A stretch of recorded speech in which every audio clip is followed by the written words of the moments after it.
low-risk driving strategies that you can employ to deal with any number of different situations.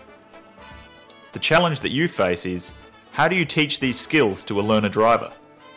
It is easy to say, well, these skills are easy. Anyone should be able to learn. However, try to put yourself in the position of a learner driver. Most learners have little to no experience behind the wheel of a vehicle, may not even understand the most basic of road rules, and they are now learning these skills from a relative stranger, you. In short, it is not something that you can teach quickly. As with other aspects of driver training, it is best to first explain the principles of low-risk driving. It is crucial to base your lesson planning around the learning outcomes you would like to achieve. For example, the following 4 points could form the basis of your lesson plan. 1. Demonstrate and explain all basic driving skills. 2. Plan and deliver structured training to teach both theory and practice of road laws and driving skills. 3. Instruct a learner driver in a moving vehicle on the road. And 4. Use practical and theory tests to assess the learner's driving skills and application of road laws. These 4 points can be outlined to the learner at the start of the lesson as outcomes that they will have achieved, or at least partially achieved, as part of the session.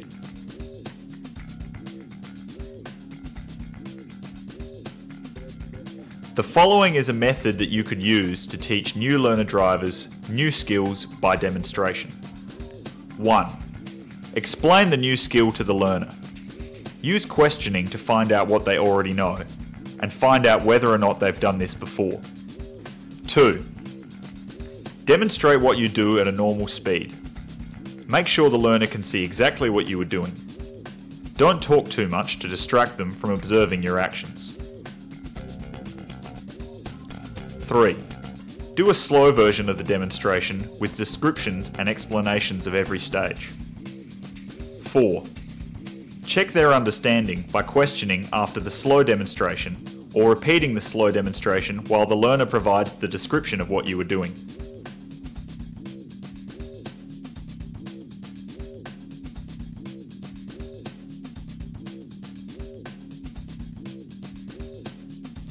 Five. Observe the learner's practice attempts. Correct any mistakes before bad habits develop. Repetition of the steps leads to confidence, especially if the routine is done perfectly at a slow speed before building up to normal speed. 6. Check that the skill is up to the required competency standard. Give feedback to the learner. Always select the most appropriate way to test the skill achieved. Practical if students have learned a practical skill, or oral or written questions if it's theory.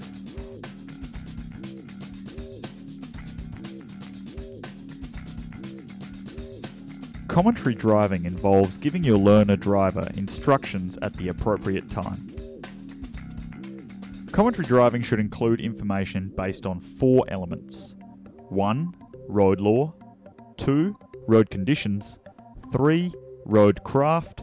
And 4. Car craft. Road law information refers to all road and traffic laws and signals. An example when road law commentary would be appropriate is when traffic lights change. You could say to the learner, the traffic lights are green, you may proceed. Road conditions refer to the world around the vehicle. The road itself, the weather, visibility, anything that can have a physical effect on the vehicle or its direction.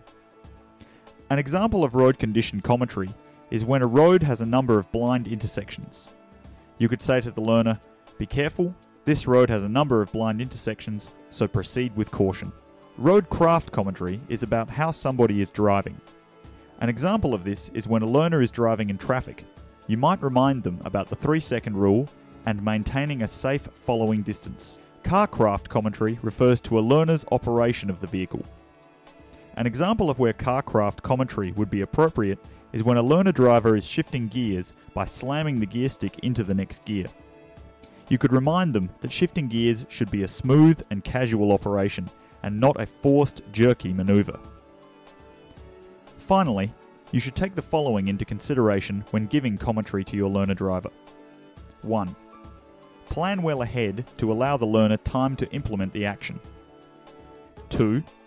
Give the direction early to allow the learner time to consider and then act. 3. Keep your directions simple. This improves understanding and training. 4. Be calm. This shows the learner that you are in control of their training. 5. Always be polite. It is a simple gesture of respect. 6. Never assume anything. The learner may have no prior knowledge or experience of driving.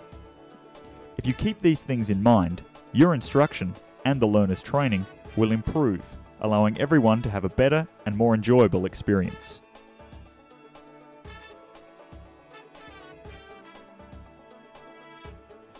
You want to encourage your learners to think for themselves in difficult driving situations. That means that they must be encouraged by you as their instructor to feel self-reliant, confident, and able to make decisions. If you can foster their self-esteem so that they feel confident about their abilities and realistic about their limitations as drivers, you'll have done a great job as a driving instructor. When you are giving feedback to your learner drivers, think about these points. Begin by talking about something they did well before you mention any negatives or skills needing improvement. Always finish by being positive and hopeful. Be vigilant for when the learner does things well so that you can give positive feedback often. Imagine the effect your feedback may have. Will the learner still feel respected and encouraged to keep learning after you have spoken? Give feedback at a good time and place, especially if you have to make some negative comments so you don't embarrass or humiliate the learner in front of others. Confidentiality shows you respect people's feelings. Be honest. Learners need to know the truth about their performance of new skills so that they can practice and repeat things that they don't do well. It may be difficult to be honest and tactful, but you need to try. Try not to say too much. Think before you give feedback and ask yourself whether what you want to say is helpful or necessary for improving the learner's driving skills and attitudes.